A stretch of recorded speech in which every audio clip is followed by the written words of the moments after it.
Now come to the types.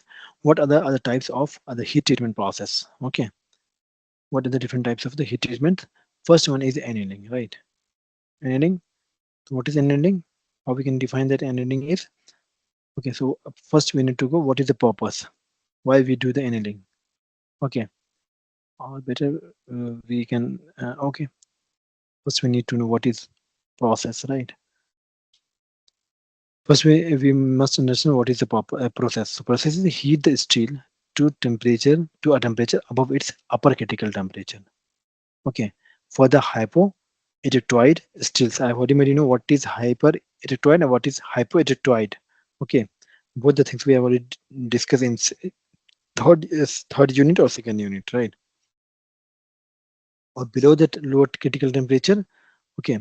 For the hyper-ejectoid steels, hold at this temperature for a sufficient time to allow complete phase transformation. Okay.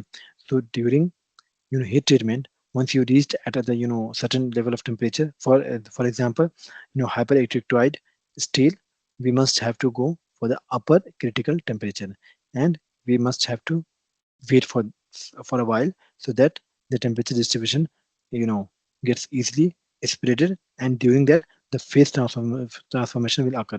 And during the transformation only, you must be having your temperature constant. Okay, so two kind of things you have seen, the where temperature is constant. Either it is an isothermal process where you have kept your temperature constant, and second one, if you are still providing the temperature, you are giving the heat to the system, and still they are not reaching the temperature, it means their phase is being changed. Okay, so for keeping that temperature as a constant for a while, we must have to change, or you can say the temperature the phase is being changed. A phase being changed doesn't mean it's solid to gas or gas to liquid, that kind of things.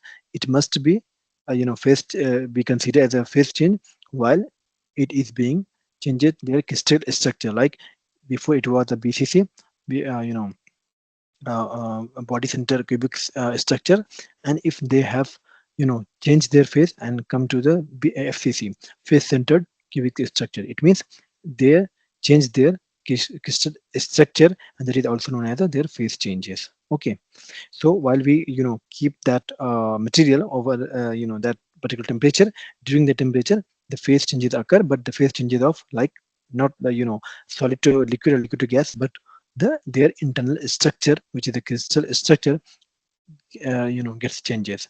Okay, so this is the phase transformation basically.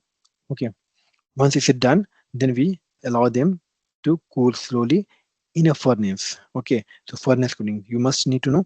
I mean, for heating, every time we need a furnace. Okay, inside the furnace, we provide the heat so that material gets heated. Okay, and we can reach up to that particular temperature where we are having need. Okay, but how we are cooling that material, that is the based on which the name has been categorized. For here, I mean, you are just making them cool down, okay, slowly, but what inside the furnace. So where you have just provided the heat to the system, to the material, inside that furnace, you are you have some, suppose you just switched off your furnace. Now they are basically decreasing their temperature slowly and slowly, slowly and slowly, and due to decrease in the temperature inside the furnace, the material will also get cooled down. Okay, because of the lower temperatures, okay, or decreasing the temperature. So the process in which you are basically getting the material by you know keeping them inside the furnace, and you have just switched off the furnace, and now the temperature inside the furnace will decrease, and due to decreasing the temperature, the material temperature also will decrease. That kind of the cooling is categorized under the annealing. Got it? We talk about what is the microstructures, the coarse perlite with improved ductility and reduce the hardness. So during the annealing, what we are getting the low hardness value and improve the ductilities. Okay, and what kind of the microstructure? Microstructure is of kind of the coarse perlite. So perlite, what is perlite? I have already discussed in previous units. Okay, and coarse, fine, these all are the just the green structures. So here we are getting the coarse perlite and ductility is improving, but hardness decreasing, and we are concerned about sometimes to decrease the hardness. So that's why we are having these advantages by doing the annealing. Okay, we talk about what are the applications. Okay, so used for the cold worked steel, castings, and forgings. Okay, so cold work is what? When we are doing anything over the material at a normal temperature, that are known as cold work. Not it means we need to go to the lower temperature and then we will do the some machinability or machining over the material.